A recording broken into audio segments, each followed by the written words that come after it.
Assalamualaikum warahmatullahi wabarakatuh. Saya Ajeng Jolita dari kelas 2 MJRE akan mempresentasikan dengan judul Manajemen Sumber Daya Manusia dan Hubungan Antar Pekerja. Video ini saya buat untuk memenuhi ujian akhir semester 2 mata kuliah pengantar bisnis. Yang pertama, saya akan menjelaskan dasar-dasar manajemen sumber daya manusia.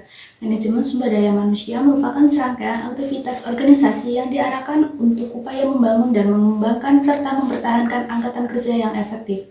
Sumber daya manusia ini merupakan elemen penting dalam organisasi dibandingkan dengan sumber daya yang lainnya. Karena SDM ini pada hakikatnya dipekerjakan pada organisasi sebagai penggerak, pemikir, dan perancang untuk mencapai tujuan organisasi tersebut. Mengapa sih manajemen sumber daya manusia itu penting? Karena manajemen sumber daya manusia yang membangun dan mengembangkan perusahaan atau organisasi itu sendiri.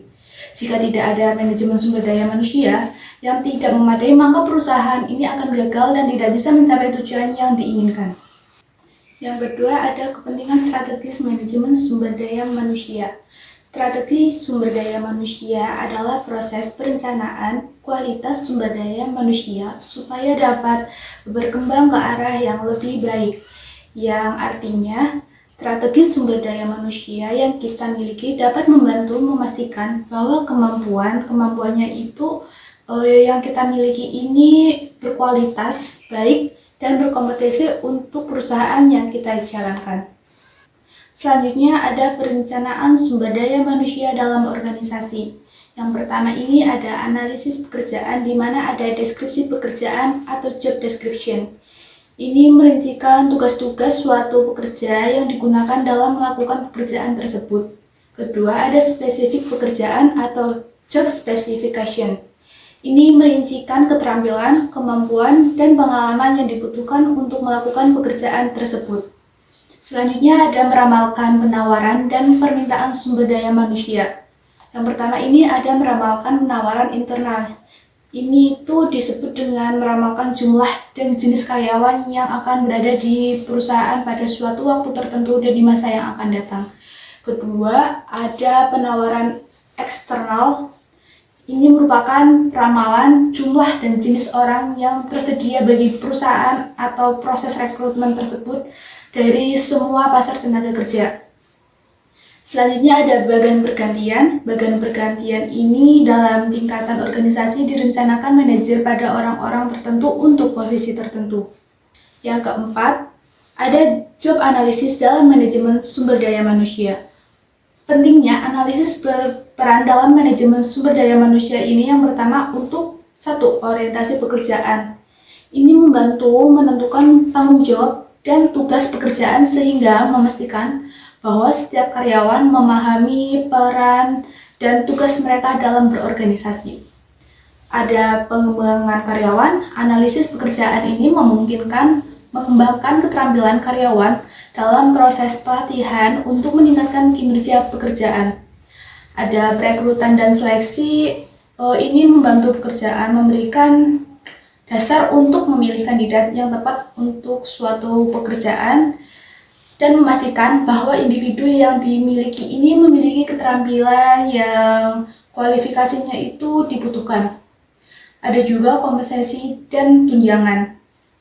Ini membantu menentukan hasil kompensasi dan tunjangan untuk setiap pekerjaan agar adil dan selaras dengan persyaratan pekerjaan. Selanjutnya ada evaluasi kinerja. Ini merupakan memastikan bahwa evaluasi kinerja sesuai dengan persyaratan tertentu yang sudah diterapkan. Yang kelima ada konteks legal dalam manajemen sumber daya manusia. Ini merujuk pada semua hukum dan peraturan yang berkaitan dengan tenaga kerja dan hubungan kerja, seperti pekerjaan, perekrutan dalam mengangkat karyawan, di mana ada yang pertama ini kewajiban melaporkan lowongan pekerjaan. Pengusaha tidak boleh melakukan diskriminasi terhadap karyawan kerja dan wajib melaporkan adanya lowongan pekerjaan kepada menteri terkait perekrutan calon karyawan. Ini merupakan kebebasan untuk memilih apakah melakukan penggunaan jasa atau menggunakan tenaga kerja. Yang ketiga ada perlindungan tenaga kerja anak dalam dan perempuan. Pengusaha dilarang mempekerjakan anak dan mempekerjakan perempuan pada pekerjaan-pekerjaan yang buruk. Ada juga perlindungan tenaga kerja asing. Tenaga kerja asing ini harus dilindungi oleh peraturan-peraturan yang berlaku. Selanjutnya ada manajemen hubungan antar pekerja. Ada beberapa cara untuk membangun dan memelihara hubungan yang positif antara karyawan dan manajemen. Yang pertama ini ada transparansi dan keterbukaan komunikasi. Manajemen harus berkomunikasi secara terbuka tentang visi, tujuan, dan kebijakan perusahaan. Ada juga budaya inklusi aktif. Ini mempromosikan budaya inklusi di tempat kerja untuk memberikan pelatihan, memberikan keselarasan, keadilan, dan keberagaman untuk staf manajemen. Ada juga berkolaborasi dalam perencanaan masalah. Ini melibatkan karyawan dalam memecahkan masalah atau mengambil keputusan sehingga mempengaruhi mereka. Ada juga perlindungan tindakan hukum. Adanya perlindungan hukum ini terhadap karyawan seperti melindungi serikat pekerja dan kontrak manajemen serikat pekerja. Ada juga memformalisasikan hubungan antar karyawan. Adanya perlakuan yang sama antar karyawan yang bergabung dalam serikat kerja. Ada juga pengelolaan hubungan kerja, di mana pengelolaan hubungan kerja ini sebagai usaha-usaha yang dilakukan oleh individu atau organisasi dalam memelihara dan mempertahankan individu supaya untuk berada dan menjalankan fungsi-fungsinya dalam organisasi. Ada juga hubungan manusia, manajemen harus menyumbangkan manusia untuk melakukan kebaikan, untuk melakukan perbuatan yang baik, melakukan perantara manusia, kepribadian, dan perilaku individu harus dipahami. Yang ketujuh ini ada keamanan, kesehatan, dan keselamatan kerja atau disingkat dengan K3.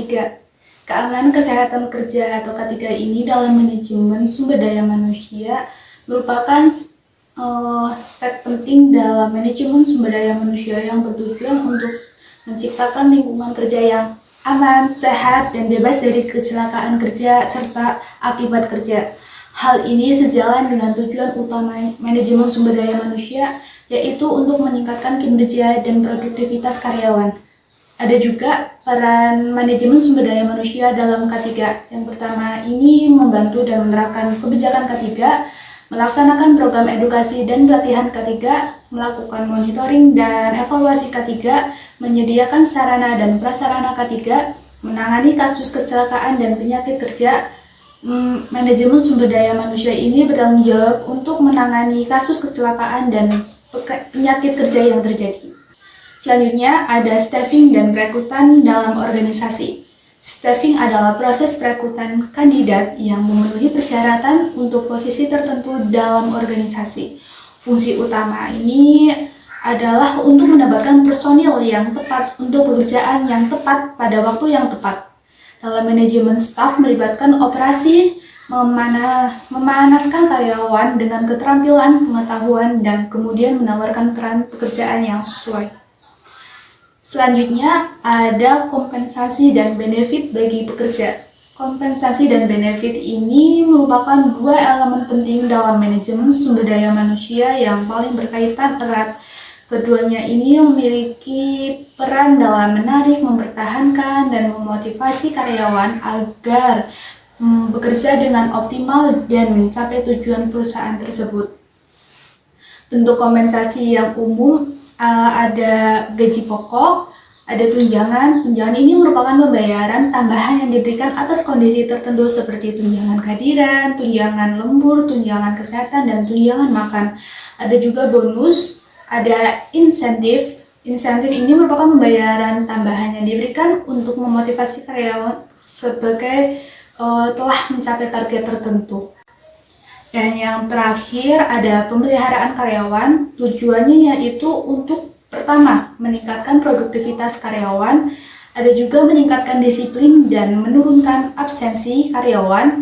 Ada meningkatkan loyalitas, memberikan dan ketenangan, keamanan, serta kesehatan bagi karyawan, serta mengurangi konflik dan menciptakan suasana yang harmonis. Sekian presentasi dari saya. Ada kurang lebihnya saya mohon maaf. Wassalamualaikum warahmatullahi wabarakatuh.